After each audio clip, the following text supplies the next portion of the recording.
Noël approche, mais aussi les repas de famille, un chocolat chaud au coin d'un feu de cheminée pour les plus chanceux et un sapin plein de guirlandes dans le salon de millions de familles dans le monde. Et pour les plus cinéphiles, c'est l'occasion de se plonger dans une tonne de films de Noël, tous plus classiques les uns que les autres. Mais il y en a un en particulier que je regarde chaque année, car au lieu de vanter le bonheur de cette fête, il se concentre sur le cauchemar de tout parent à cette période, trouver le jouet rêvé de son enfant. Bienvenue dans... Attends, tu vas pas parler de la... Oh oui, je vais en parler.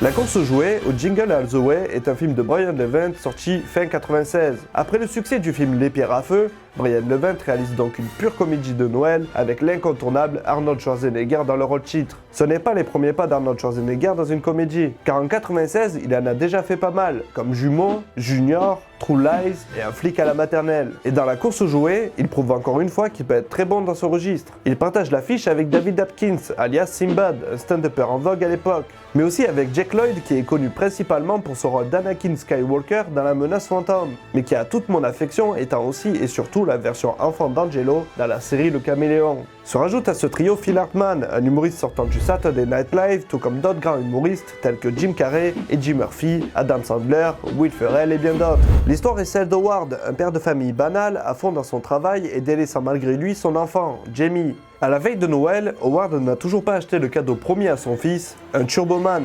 Je veux le Turboman en taille maxi, avec les jambes et les bras qui bougent, et le boomerang qui tue, et le pack créateur double T, et l'activateur de voix digitalisé qui dit 5 phrases différentes.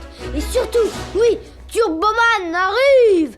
Accessoires vendus séparément et puis non inclus.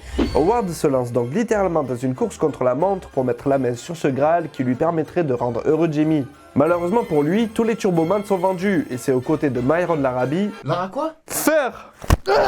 C'est donc contre Myron qu'il va s'aventurer aux quatre coins de la ville pour trouver un Turboman pour leur fils. La course aux jouets n'est clairement pas un film méconnu, et pourtant je me devais d'en parler car c'est l'un des plus détestés par une partie des critiques, voire du public. Alors que durant la période de Noël, il mérite d'être vu et revu pour plein de raisons. Déjà pour son humour, très proche d'un cartoon visuellement avec ses personnages hauts en couleur et ce père de famille hors norme. Les nombreux gags du film marchent et sur plusieurs niveaux, par exemple tout ce qui entoure le rôle de Phil Hartman et son comportement pervers. Sous ses airs de Ned Flanders, il profite de toutes les occasions pour toucher la femme d'Howard et lui montrer que lui est un bon père. Le bon père qui met les décos de Noël, qui s'occupe de faire les cookies et qui par-dessus tout a déjà acheté un Turboman pour son fils. Ce mec est si énervant, si pathétique que ça en devient hilarant, surtout face à Arnold Schwarzenegger et son air agacé, qui rappelle parfaitement True Lies, sorti 2 ans avant avec une scène de jalousie qui a marqué tous les esprits. Et brune, et turquoise, et noire, et ocre, et pêche, et rubis, et olive, et...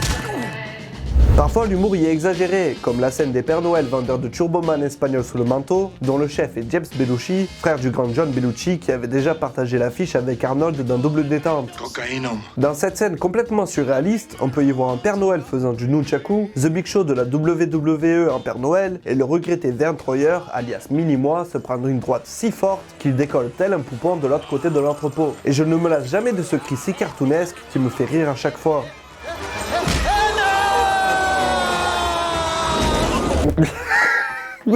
Mais t'étais français? Non, sergent-chef. Même le fait qu'il date de 96 rajoute de l'humour malgré lui. Par exemple, cette scène où Myron Larrabee fait pression sur un animateur de radio pour avoir un Turboman à l'aide d'un colis piégé.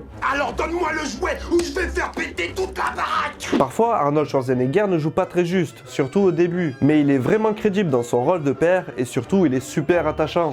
Rien de surprenant car il était déjà dans Commando, un papa brutasse dézinguant à tour de bras des mercenaires pour sauver sa fille, interprétée par Alyssa Milano. Le film est produit par Chris Columbus, réalisateur du film ultime de Noël qui est Maman j'ai raté l'avion, ou le film de papa par excellence qui est Mrs. Doubtfire. Le film est moins bête qu'il ne paraît l'être, déjà par sa construction. Vrai film de Noël au début et qui se transforme peu à peu en véritable fiction, inspiré de comics avec un gentil, un méchant, ayant le même but mais utilisant des méthodes opposées. Là où Howard se remettra tout le long en question par rapport à ses actes, Myron lui abusera de toutes les techniques les plus malhonnêtes et violentes possibles pour mettre les mains dessus.